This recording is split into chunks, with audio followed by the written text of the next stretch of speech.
Rochelle with the Athlete Center. This video is going over a wall sit. So this can be a good way to load the glutes, quads in an isometric way. So the further the feet are away from the wall, the easier it's going to be. The closer your feet are to the wall, the harder it's going to be.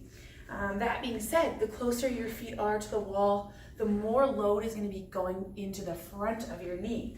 So depending on the goals of this exercise will determine how far away your feet are going to be from the wall. Also, the lower down on the wall you are, the harder it's going to be.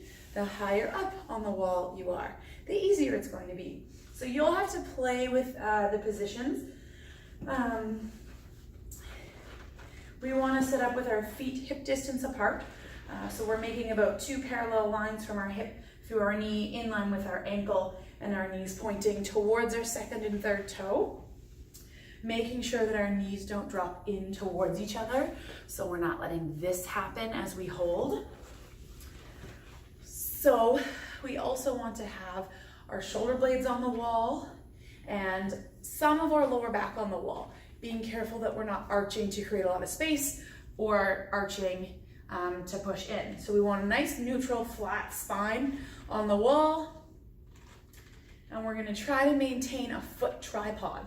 So we have our big toe knuckle, our baby toe knuckle, and our heel on each foot equally pressing down into the ground.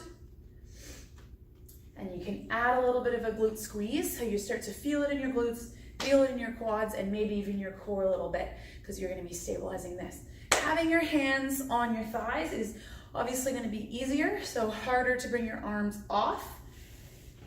And like I say, the closer your feet are to the wall, the more load it's going to put on the front of your knee through your kneecap and your patellar tendon. So depending on the goals of the exercise will depend on how close or how far your feet are to the wall and how high up and how low you get sliding up and down the wall.